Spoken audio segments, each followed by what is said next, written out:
Hey guys, welcome back to the channel. In today's video, we're going to be looking at 5 common misconceptions when it comes to savings accounts. Overall, high yield savings accounts are yielding a very high return, which is by the name, but a lot of people are still staying away from them. So again, let's go ahead and get into this video.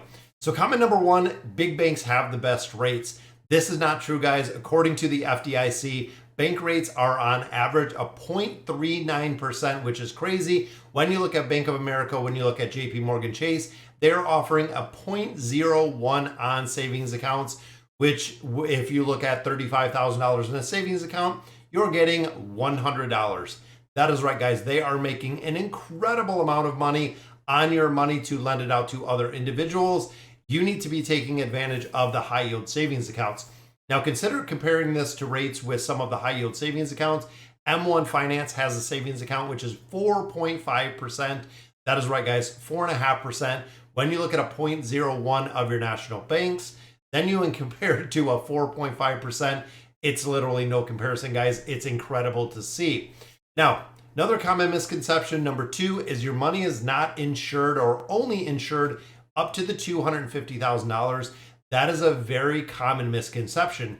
Looking at what happened with SVB, looking at Signature Bank, the FDIC insurance can cover well over $250,000 depending on how the account is structured.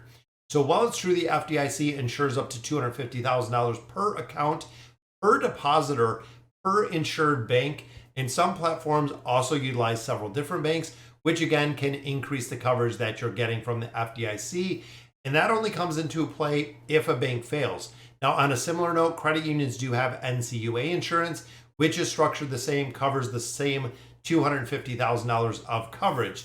Now, this is a point where a lot of people spread around either ownership of accounts or they spread different institutions. So if I have $250,000 at Chase, $250,000 at Bank of America, both of those individual accounts at those different financial institutions are going to be covered for $250,000 each.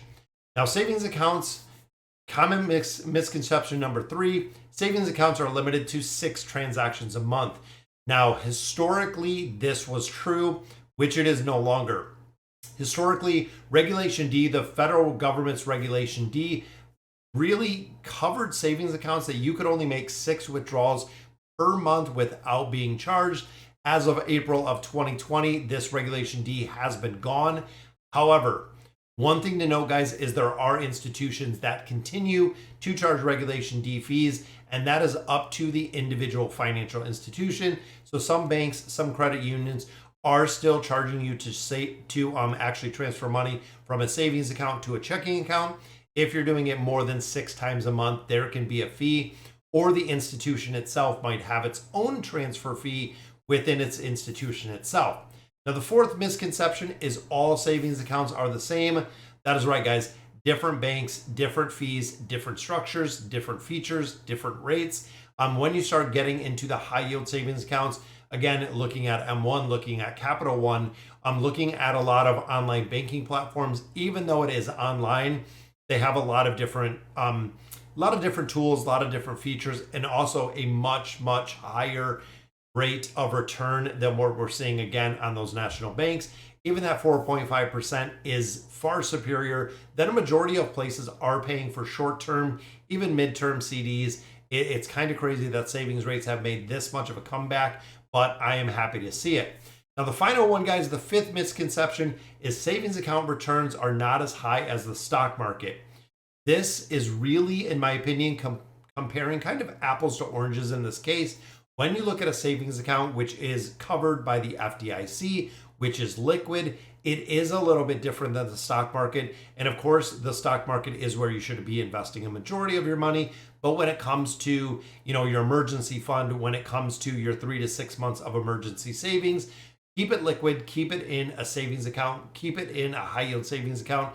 We've said this before, guys. Make sure that you are keeping cash liquid in some accounts. That way, if something happens with the market, where if you had all of your money tied up in the stock market, if it goes down, if you can't get to it, if it takes a couple days to sell it, things of that nature, you might need access to instant cash, which if you have it in a savings account, you can get access to that. Now, also, guys, remember the stock market is volatile. where savings rates are guaranteed. The rate might not be guaranteed, but the money you have in there is not going to go down. It's not going to lose value.